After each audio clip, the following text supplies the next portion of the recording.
கைத்தல நிறைகனி அப்பமுடவன் பொறி கப்பிய கரிமுகன் நடிபேணி கற்றிடும் அடியவர் புத்தியில் உரைபவர் கற்பகமென வினை கடிதேகும் மத்தமும் மதியமும் வைத்திடும் மலன் மகன் மற்பொரு திறன் புய மதையானை மத்தள வைரனை உத்தமி புதல்வனை மட்டவில் மன்னர்கோடு பணிவேணி முத்தமிழ் அடைவினை முற்படுகிரிதனில் முற்பட எழுதிய முதல்வோனே முப்புறம் ஏறி செய்த அச்சிவன் முறையிரதம் அச்சது பொடி செய்த அதிதீரா அத்துயரது கூடு சுப்பிரமணி படும் அப்புல மதனிடை விபமாகி அக்குல மகளுடன் அச்சிறு முருகனை அக்கன மலமருள் பெருமானே. நமச்சிவாய வாழ்க, நாதன் தாழ் வாழ்க, இவை பொழுதும் என் நெஞ்சு நீங்காதான் தாழ் வாழ்க. தனம் தரும் கல்வி தரும் ஒரு நாளும் தளர்வரியா மனம் தரும் தெய்வ வடிவம் தரும் நெஞ்சில் வஞ்சமில்லா இனம் தரும் நல்லன எல்லாம் தரும் கணம் தரும் பூங்குழலால் அபிராமி கடைக்கண்களே. அருள்மிகு நெல்லையப்பரின் திருப்பாதங்களை வணங்கி கருணை கடலாம் காந்திமதி அம்மையின் ஒரு பாதங்களை வணங்கி காக்கும் தெய்வமாய் எந்நேரமும் துணை நிற்கும் கால பைரவரையும் வணங்கி திருப்புடை மருதூர் அருள்மிகு நாரங்கநாதரின் திருவடிகளை வணங்கி இந்த அருமையான நேரத்தில் உங்கள் அனைவருக்கும் எனது இனிய மாலை வணக்கம். நம்மளுடைய பாரம்பரியமான இந்த திருநெல்வேலியில ஒரு பண்பாட்டு திருவிழா, நம்மளுடைய அடையாளமாக இருக்கக்கூடிய இந்த அற்புதமான ஆணி தேர் திருவிழாவில் முதல் நாளில் முதல் நிகழ்வாக என்னை பேச அழைத்தமைக்கு மிகுந்த மகிழ்ச்சி எனக்கு. நிச்சயமாக ஒரு அற்புதமான தலைப்பு, மண்ணில் நல்ல வண்ணம் வாழலாம். ஒரு அருமையான தலைப்பு இல்லையா? பிறந்த எல்லா உயிர்களுக்குமே வாழ்க்கை என்பது இன்றியமையாதது, நிச்சயமாக தேவையுமானது. ஆனா அந்த வாழ்க்கை எப்படி இருக்கும், இல்லை எவ்வாறு வாழணும், இதையெல்லாம் தெரிந்து கொள்ளவே இப்படி ஒரு ஆன்மீக நிகழ்வுகள்லாம் நடைபெற்று கொண்டிருக்குது அப்படின்னு நான் நினைக்கிறேன். புழுவாய் புல்லாய் பூடாய்னு பாடியிருப்பாங்க உயிர்களின் வரிசைப்படியில. ஆனா எல்லாவற்றிலும் சிறந்து உயர்ந்த நிலையில இருக்கக்கூடியவன் மனிதன். அவையாரே அழகா சொல்லியிருப்பாங்க, அரிது அரிது மானிடராய் பிறத்தல் அரிது. நிச்சயமாக இந்த ஆறறிவு கொண்ட மானிடர்களாக நாம பிறந்துட்டோம். அப்ப பிறந்தது அப்படி தொடங்கினதுல இருந்து முடிவது வரைக்குமான அந்த வாழ்க்கை அதுதான் வாழ்க்கையா, வாழுதல் முறையா அப்படின்னா நிச்சயமாக அது மட்டும் கிடையாது. பிறந்தோம், சாப்பிட்டோம், வேலைக்கு போறோம், செல்வம் சேர்க்கிறோம், புகழ் சேர்க்கிறோம், இதுதான் வாழ்க்கையா அப்படின்னா நிச்சயமாக சிந்திக்க வேண்டிய விஷயம்தான். அப்ப எது வாழ்க்கை, எப்படி வாழ்வது வாழ்க்கை, இதைதான் நாம இப்போ முன்னெடுக்க போறோம். பொதுவா எவ்வாறு வாழணும் அப்படின்னா இந்த எண்ணங்கள் தான் வாழ்க்கையவே உருவாக்குது. எண்ணங்களின் பிறப்பிடமே நமது சிந்தை. எப்போ நம்மளுடைய சிந்தை தெளிவாக இருக்குதோ அப்போதே நம்மளுடைய வாழ்க்கையும் ஒரு சிறந்த முறையில இருக்கும். இந்த சிந்தை தெளிவாகணும்னா நம்ம என்னெல்லாம் செய்யணும், எப்படி செய்யணும், அது எல்லாத்தையுமே நிச்சயமாக இப்ப நம்ம ஒண்ணா பார்க்க போறோம். முதல்ல அறநெறியோடு வாழணும். எல்லாருமே பிறந்தது பேசுகிற முதல் வார்த்தையானது அம்மா. எப்படி அம்மாங்கிறது ஒரு உயர்வான வார்த்தையோ அதே போல அதற்கு இணையான ஒரு வார்த்தை நிச்சயமாக அறம். ஏன்னா அதற்கு இணையாக வேற எதுவுமே சொல்ல முடியாது. இந்த உலகத்தில் எது நிலையானதோ, எது மாற்றம் இல்லாததோ, அல்லது எது மாற்றங்களுக்கு உட்பட்டதோ, எது சாஸ்வதமானதோ, இப்படி சொல்லிக் கொண்டே போகக்கூடிய எல்லா விதமான நிலைத்தன்மைக்கும் சொந்தமானது அறம். அப்ப இந்த அறத்தோட நம்ம வாழணும். திருக்குறள்ல அழகா சொல்லிடுவாங்க, அறத்தினுங்கு ஆக்கமும் இல்லை, அதனை மறத்தலின் மூங்கில்லை கேளு. அதாவது உலகத்துல அறத்தை விட உயர்ந்த செல்வம் வேறு கிடையாது. அதே மாதிரி இந்த அறத்தை மறப்பதும் பெரிய தீங்கானது அப்படின்னு வள்ளுவம் சொல்லுது. அப்படி உயர்வா இருக்கக்கூடிய இந்த அறத்தை நிச்சயமாக நாம பேணி பாதுகாக்க வேண்டும். அப்ப அறம் அப்படிங்கிறது வெறும் தர்மம் செய்வது தானா, இல்ல தானம் செய்வதா, ரெண்டும் ஒன்றுதானா அல்லது வேறு வேறா, இப்படியான குழப்பங்களும் இருக்கும். தர்மம் அப்படிங்கிறது எந்தவித பிரதிபலனும் இல்லாம, ஏன் அதனால நமக்கு புண்ணியம் கிடைக்கும் அப்படிங்கிற எண்ணம் கூட இல்லாம பிறர் கேட்கும் முன்னாடியே நம்ம செய்யக்கூடியது இந்த தர்மம். பொதுவா சொல்லுவாங்கல்ல, தர்மம் தலை காக்கும் அப்படின்னு சொல்லிட்டு. அப்ப அந்த மாதிரி மற்றவர்களுக்கு நம்மால இயன்ற எல்லாவற்றையும் செய்யக்கூடியது. ஆனா ஏதாவது ஒரு பிரதிபலனை எதிர்பார்த்து நம்ம செய்யக்கூடியது என்ன அப்படின்னா நிச்சயமாக அது தானம். அது நமக்கு பின்னாடி பெரிய புண்ணியமா வரும். இந்த கோவில்ல போய் நம்ம இந்த தானம் பண்ணினா நமக்கு புண்ணியம், அந்த தானம் பண்ணினா புண்ணியம், ஏதோ ஒரு பிரதிபலனை, ஏதோ ஒரு வேண்டுதலையோ முன்வைத்து நாம செய்யக்கூடியது தானம். ஆக இந்த தானமும் தர்மமும் நம்மளுடைய இரு கண்களை போல, அது நம்ம மற்றவர்களுக்கு செய்யக்கூடிய அந்த இரண்டையுமே நம்ம வாழ்க்கையில ஒரு சிறந்த கொள்கையாக பின்பற்றணும். இயலும் போதெல்லாம் மற்றவர்களுக்கு உதவி செய்வது நம்மளுடைய நோக்கமாக இருக்கும் பொழுதுதான் இந்த உலகமே ஒரு அற்புதமான இடமாக மாறும். அப்ப இந்த அறநெறிகளை நாம கைப்பற்றிக் கொள்ளணும். நெறி சார்ந்த வாழ்க்கையே சிறந்த வாழ்வு. அப்போ ஒவ்வொரு வாழ்க்கையுமே அதற்கான எல்லைகள் வகுக்கப்பட்டு வாழும் பொழுது மட்டும்தான் சிறப்பான ஒரு பலனை தரும். எல்லைகள் அற்றதோ அல்லது கொள்கைகள் அற்றதோ இல்லாத ஒரு வாழ்க்கை ஒரு சிறப்பான வாழ்வாக இருக்க முடியாது. அப்படி நம்மளுடைய வாழ்வு சிறக்கணும் அப்படின்னா நிச்சயமாக அதற்கான அறநெறிகளை நாம கண்டிப்பாக பின்பற்றணும். அப்படி ஒரு வாழ்க்கை வாழும் பொழுது மட்டுமே நம்ம ஒரு சிறந்த மனிதராக மதிக்கப்படும். இரண்டாவதாக அன்போடு வாழணும். நிச்சயமா அன்போடு இருக்கும் பொழுதுதான் இந்த உலகம் இன்பமயமானதாக இருக்கும். எல்லோரிடத்திலும் அன்பு, அதில் எந்த பாரபட்சமும் இருக்கக்கூடாது. ஏன்னா அன்பு செய்வது அப்படிங்கிறது ஒரு உயர்ந்த பண்பாக இருக்கணும். அப்ப ஒவ்வொரு உயிர்கள்கிட்டையும் நாம கொடுக்கிற அன்பானது, அதாவது அறிவியல் படி நியூட்டன்ஸ் எல்லாம் சொல்லுவாங்க, எதை நம்ம கொடுக்கிறோமோ அது திரும்பி கிடைக்கும். புவியீர்ப்பு விசை பத்தி நம்ம எல்லாரும் அறிவியல் பாடத்துல படிச்சிருப்போம். அந்த மாதிரி எவ்வளவு தூரம் நம்ம மற்றவர்களுக்கு அன்பு செய்கிறோமோ அது அவர்களால் தான் நமக்கு திரும்ப வரணும் என்பது இல்லை. நம்ம செய்கிற செயல்களின் விளைவு யாருக்கு செய்கிறோமோ அவர்களால் மட்டுமே அது திரும்பி நமக்கு கிடைக்கணும் அப்படிங்கிறது கிடையாது. ஆனா நம்மளோட செய்த எல்லா செயல்களின் விளைவுகளும் நிச்சயமாக நம்மை வந்தே தீரும். அப்ப இந்த அன்பு செய்யும் பொழுது நிச்சயமாக நாம அன்புமயமானவர்களாக இருப்போம். நமக்கு நிச்சயம் மீண்டும் அன்பு திரும்பி வரும். அதனால இந்த ஒரு கொள்கையை நிச்சயமாக நாம முன்னெடுக்கணும்.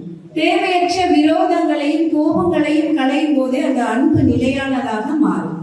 அப்படி அன்பு நிறைந்த இந்த தேசமே ஒரு இன்பமயமானதாக இருக்கும். அன்பு இருக்கும் பொழுது நீ பெரியவனா நான் பெரியவனா அப்படிங்கிற எந்த கோபமோ விரோதமோ யாருக்கும் இருக்காது. எல்லோருமே ஒண்ணுதானே, எல்லாருக்குமே பசிக்கும், எல்லாருக்குமே வலிக்கும், எல்லாருக்கும் இன்பம் வரும்போது ஒரு புன்னகை வரும். எல்லா உயிர்களுக்குமே இந்த உணர்வுகள் அப்படிங்கிறது பொதுவானது. இது நம்ம மற்றவர்களிடம் அன்பு செய்ய செய்ய அந்த அன்பு நிலை மேம்படும். அதனால அதை எப்பொழுதும் நாம கையில் எடுத்துக்கணும். அடுத்ததாக கருணையும் விட்டு கொடுத்தலும் என்கிற தன்மை நமக்கு இருக்கணும். கருணை அன்பு அப்படின்னு சொல்லிட்டமே, அப்போ கருணைனா அப்படின்னு எல்லாருக்குள்ளேயும் ஒரு கேள்வி வரும். நம்ம எல்லாருக்குமே தெரியும், வள்ளலார் சுவாமிகள் சொல்லியிருப்பாங்க, வாடிய பயிரை கண்ட போதெல்லாம் வாடினேன்னு சொன்னாங்க. ஒரு பயிர், அது ஓரறிவு உடைய ஒரு சிறு செடி, அது வாடும்போது கூட தன்மனம் வாட கண்டவர். அப்ப அது எத்தகையான ஒரு கருணை உள்ளம் இல்லையா? அப்படி அந்த கருணை உள்ளம் எல்லோருக்கும் சாத்தியப்படுமா அப்படின்னா இயலும் போதெல்லாம் சாத்தியப்படும். ஒரு பசித்திருக்கிறவனுக்கு உணவு வாங்கி கொடுக்கிறதுல தொடங்கும் நம்மளுடைய கருணை மனம். அப்ப இந்த கருணை அப்படிங்கிறது நிச்சயமாக எல்லோரிடத்திலும் நாம் மேற்கொள்ள வேண்டிய ஒரு அன்பு நிலை, அன்பின் மேன்மை நிலையை கருணைன்னு சொல்லலாம்.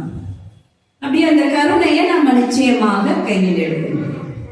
இன்னும் ரொம்ப தேவையானது இறை நம்பிக்கையும் ஆன்மீகமும் நமக்குள்ள வேண்டும். இறை நம்பிக்கை அப்படிங்கிறது எப்படி? எல்லா இடமும் நீக்கமர நிறைந்திருப்பவன் இறைவன். நம்மளுடைய பரிபாடல் ஒன்று அழகாக சொல்லுது, தீயினுள் தெரல் நீ, தீயினுள் தெரல் நீ, பூவினுள் நாற்றம் நீ, கல்லினில் மணியும் நீ, சொல்லினுள் வாய்மை நீ. இதை விட வேற எப்படி சொல்ல முடியும்? இறைவன் எல்லா இடமும் நீக்கமர நிறைந்திருப்பதை இந்த 4 வார்த்தையில அழகா நம்மளுடைய சங்க இலக்கியத்துல பரிபாடல் சொல்லிடுச்சு. அப்போ எல்லா இடமும் இறைவன் இருக்கிறார். எல்லையற்றவன் கடவுள். ஒவ்வொரு ஊர்களுக்கும் எல்லை இருக்கலாம், ஒவ்வொரு சாலைகளுக்கும் எல்லை இருக்கலாம். மனங்களுக்கு எப்படி எல்லையற்றதோ அதே போல நம் மனதினுள் நிறைந்திருக்கிற இறைவனும் எல்லையற்ற பரம்பொருள். எல்லா இடமும் நிறைந்திருக்கிற அந்த எல்லையற்ற பரம்பொருளை நம்ம எப்போதும் கை கொள்ளும் பொழுது நம்மளுடைய வாழ்க்கை மேம்படும். இப்ப பொதுவா எல்லாரும் சொன்ன உடனே அந்த வார்த்தைகளை கேட்டுக்குவாங்க அப்படின்னா நிச்சயமா அதுல ஒரு சந்தேகம் இருக்கும். சொல்றதை கேட்பாங்களாங்கிறதும் சந்தேகம்தான், சொன்னது சரிதானா அப்படிங்கிறதுலயும் சந்தேகம்தான். ஏன்னா சந்தேகமே நிறைய நேரம் நம்ம வாழ்க்கைய ஆக்கிரமிச்சுக்கிறது. அப்படி ஒரு பையனுக்கு ஒரு சந்தேகம் வருது. என்ன சந்தேகம் அப்படின்னா, அவங்க ஊருக்கு ஒரு அற்புதமான ஞானி வருகிறார். எல்லோராலும் போற்றி புகழத்தக்க ஒரு அற்புதமான ஞானி வருகிறார். அவர் அந்த ஊர்ல இருக்கக்கூடிய ஒரு பெரிய கோவில்ல தங்கி எல்லோருக்கும் இந்த மாதிரி ஆன்மீக கருத்துக்களையும் அன்பு போதனைகளையும் செய்துட்டு வர்றாரு. இப்ப இவனுக்குள்ள ஒரு கேள்வி, அதான் கடவுள் எல்லா இடமும் இருக்காரு, நீங்களே சொல்லிட்டீங்க, நீக்கமரா நிறைந்திருக்கிறாரு, தூண்ல இருக்காரு, துரும்புல இருக்காரு, என்கிட்ட இருக்காரு, உங்ககிட்ட இருக்காரு. திரும்ப திரும்ப அப்ப ஏன் நீங்க இத வலியுறுத்திக்கிட்டே இருக்கீங்களே, ஊர் ஊரா போய் சொல்றீங்களே, அதையே செய்யணும், அதான் எல்லாருக்குமே தெரியுமே. எப்போதுமே இந்த சின்ன வயசுல இருக்கவங்களுக்கு எதையும் தெரிந்து கொள்ளணும்னோ அல்லது தெரிந்ததை தன்னால பகிரங்கப்படுத்தணுங்கிற ஒரு ஆர்வம் இருக்கு. அந்த கேள்விக்குள்ள உண்மை பொதிந்திருக்கிறது எவ்வளவோ அதே நேரத்துல தன்னை வெளிப்படுத்திக்கிறதாகவும் நினைப்பு இருக்கும். அந்த மாதிரி அந்த கூட்டத்துல இருந்து எழுந்து இந்த அதிபுத்திசாலியான அந்த இளைஞன் ஞானி கிட்ட கேட்கிறான். இப்ப அவர் சொல்றாரு, அப்பா, உன்னுடைய சந்தேகத்துக்கு நான் பதில் தரேன், உன்னுடைய சந்தேகத்துக்கு நான் பதில் தரேன். நான் இன்னும் சில நாட்கள் இங்க தங்கி இருப்பேன், குறைந்தபட்சம் ஒரு 3-4 நாட்கள் நான் தங்கி இருப்பேன். அப்படி தங்கி இருக்கிற வரையிலும் நான் சொல்றத நீ செய்யணும். சரிங்க ஐயா, எனக்கு உண்மை தெரியணும், எல்லா இடமும் கடவுள் இருக்க, இருந்தாலும் நீங்க எல்லாரும் சொல்லிக்கிட்டே இருக்கீங்க, எனக்கு உண்மை தெரியணும், நீங்க சொல்றது செய்யற, என்ன செய்யணும் அப்படின்னு கேட்பான். நீ ஊருக்குள்ள போயிட்டு ஒரு கழுதைய பிடிச்சு கொண்டு வா. அந்த கழுதைய இந்த கோவில் தூண்ல கட்டி போட்டு தினமும் இரவு நீ அதுக்கு உணவு கொடு. தினமும் இரவு உணவு கொடுத்து நீ பார்த்துக்கோ. நான் போற வரைக்கும் இதை தொடர்ந்து செய்ய, இன்னும் சில நாட்களாவது நான் இங்க இருப்பேன் அப்படின்னு சொல்ற. இவனும் மறுபேச்சு பேசல. எப்படியாவது உண்மையை தெரிஞ்சுக்கணும். ஊருக்குள்ள போனா ஒரு கழுதைய பிடித்தா கொண்டு வந்து தூண்ல கட்டியாச்சு. கழுதைய வெறுமை கட்டினா போதுமா அப்படின்னா நிச்சயமா கிடையாது. உணவு கொடுக்கணும் இல்லையா? எல்லா உயிர்களுக்கும் பசிப்பினி உண்டு. அதே போல இவன் இந்த ஞானி சொன்னது போல இரவு நேரத்துல உணவு கொண்டு வந்து தர்றான். திரும்ப மறுநாள் வர்றான். கழுதை பாதி உணவு வச்சிருக்குது. அது வழக்கம் போல தன்னுடைய அசுத்தங்களையும் பண்ணி வச்சிருக்கு. ஆனா இவன் எந்த வித முக சொலிப்பும் இல்லாம அது அவ்வளத்தையும் சுத்தம் பண்றான். இப்படி தொடர்ந்து 3-4 நாட்கள் நடக்குது. இப்போ ஞானி ஊருக்கு கிளம்புகிற நாளும் வருது. இப்ப அதே போல ஞானி முன்னாடி வந்து நிக்கிறான். ஐயா, நான் நீங்க சொன்னது போல எல்லா விதமான பணிவிடைகளையும் கலந்துக்கு பார்த்துட்டேன். நீங்க கட்டி போட சொன்னீங்க, உணவு கொடுக்க சொன்னீங்க.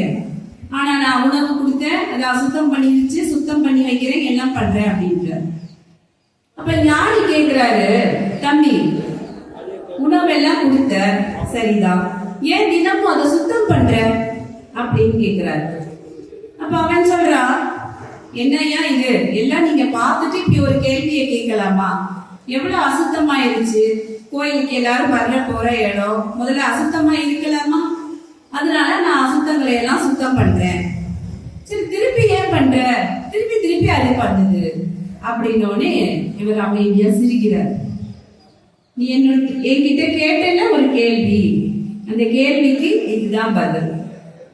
எத்தனை முறை எத்தனை ஆன்மீக நெறியாளர்கள் வந்து எத்தனை அற்புதமான ஆன்மீக கருத்துக்களை நம்ம கிட்ட சொன்னாலும், ஆனா மனசு அப்படிங்கிறது திரும்ப திரும்ப தீய சிந்தனைக்குள்ள போய்கிட்டே இருக்கும். எப்படி இந்த கழுதை தவறாம தான் உணவு சாப்பிடுதோ, தன்னுடைய காலை கடன்களை வந்து அது வெளியிடுது, இப்ப அதை நம்ம சுத்தம் செய்யறோமோ, அது போல மனிதர்கள் தங்களுக்குள்ள உண்டாக்கிக்கிற அந்த தீய சிந்தனைகளை சுத்தம் செய்கிற நெறியாளர்கள் தான் நாங்க. அப்போ உங்களுக்குள்ள இருக்கக்கூடிய அந்த தீய சிந்தனைகளை அகற்றுவதுதான் எங்களுடைய ஆன்மீகத்தின் வேலை அப்படின்னு சொல்வார். அப்போ இவனுக்கு எல்லாம் புரிஞ்சு, சரி இப்ப நமக்கு தெரிஞ்சு போயிடுச்சு, நம்ம மனசை சுத்தமா வச்சுக்கிறதுக்கு தான் நீங்க இதையெல்லாம் செய்றீங்க. ஆனா இப்போ இத இல்லாம இருக்கணும்னா என்ன பண்ணணும்? தீய சிந்தனையே எனக்குள்ள வரக்கூடாது அப்படின்னு சொல்லணும். முதல்ல நீ அந்த கழுதைய அவுத்து விரட்டி விடு அப்படின்னு சொல்வாரு. சொன்னது மட்டும் இல்ல, இவரே எழுந்து போய் இந்த கழுதை கட்டி இருந்த கயிறை அவுத்து ஊருக்குள்ள விட்டுருவார். இப்போ நீ சுத்தம் பண்ண வேண்டிய வேலையே இல்லை. அதனால மனசுக்குள்ள எப்போதுமே தீய சிந்தனைகள் வராம இருக்கணும்னா இந்த ஆன்மீக நெறி நமக்குள்ள இருக்கணும். அதுக்கு தான் நாங்க இந்த பயணம் பற்றி எல்லா வேலைகளும் செய்கிறோம் அப்படின்னு சொல்லி சொல்லுவார். அதுக்கப்புறம் பாத்தீங்கன்னா நன்றி உணர்வோட இருக்கணும். நிச்சயமா நன்றி அப்படிங்கிறது எல்லோருக்குள்ள வெறும் வார்த்தையில அது இருக்கக்கூடாது, அது நம்மளுடைய செயல்களின் மூலமாக இருக்கணும். நம்ம எல்லாருக்கும் தெரியும், கர்ணன் பொதுவா சொல்லுவாங்கல்ல, மாதா பிதா குரு தெய்வம். இப்படி எல்லோராலுமே அவன் உதவிகளை பெற முடியாத ஒரு சூழ்நிலையில கூட தான் நன்றி செய்கிற அந்த ஒரு அறத்தை அவன் கடைசி வரை விடவே இல்லை. அப்ப அந்த மாதிரி ஒரு உணர்வு நமக்குள்ள இருக்கும். ஒரு சிறு வேலை என்றாலும் இந்த நன்றிங்கிறது நமக்குள்ள நிச்சயமாக இருக்க வேண்டும். ஆக இந்த மாதிரியான சிறப்பான செயல்களையும் சிந்தனைகளையும் நாம மேற்கொள்ளும் போது மட்டுமே மண்ணில் நல்ல வண்ணம் வாழலாம். அப்போ இது நம்மளாம் தெரிஞ்சுக்க முடியாது. இப்படி சில அரிய கருத்துக்களையோ நல்ல கருத்துக்களையோ எப்பெல்லாம் சொல்றாங்களோ அப்படி கேட்கும் பொழுது நம்மை நாமே செதுக்கிக் கொள்ளும் பொழுது நிச்சயமாக ஒரு சிறந்த மனிதனாக நம்மால வாழ முடியும். இந்த மண்ணில் நாம ஒரு அற்புதமான மனிதராக வாழ்வதற்கு இந்த மாதிரி ஆன்மீக நெறி அப்படிங்கிறது ஒரு சிறந்த பயணமாக நமக்குள்ளே இருக்கும். மண்ணில் நல்ல வண்ணம் வாழலாம் வைகளும், எண்ணில் நல்ல கதிக்கு யாருமோர் குறைவில்லை, கண்ணில் நல்ல தரும் கழுவள வளநக, பெண்ணில் நல்லாளோடும் பெருந்தகை இருந்ததே. அதாவது உமையவளோடு இருக்கின்ற எம்பெருமானின் திருவடிகளை பற்றி கொள்ளுதல். அதாவது எல்லா நேரமும் நம்மால நல்ல செயல்களை செய்வதோ கேட்பதோ இயலாத போது கூட இறைவனின் திருவடிகளை இறுக்கமாக பற்றி கொள்ளும் போது நாம நிச்சயமாக மண்ணில் நல்ல வண்ணம் வாழலாம். இப்படி ஒரு அருமையான வாய்ப்பு, நல்ல ஒரு வாய்ப்பு. என்ன அப்படின்னா, ஒரு புனிதமான திருவிழா, நம்மளுடைய அடையாளமான ஒரு திருவிழா. இந்த முதல் நாள்ல முதல் நிகழ்வாக எனக்கு பேச வாய்ப்பு அளித்தமைக்கு இந்து சமய அறநிலைத்துறைக்கும், அறங்காவலர் குழு தலைவர்களுக்கும், செயலாளர்களுக்கும், பணியாளர்களுக்கும், திருக்கோவில் பணியாளர்களுக்கும், ஒளி அமைப்பாளர்களுக்கும் மற்றும் இத்துணை நேரம் பொறுமையோடு இதை கேட்டுக்கொண்டிருந்த மெய் அன்பர்கள் உங்கள் அனைவருக்கும் எனது அன்பான வணக்கத்தை தெரிவித்துக் கொள்கிறேன். நன்றி, வணக்கம்.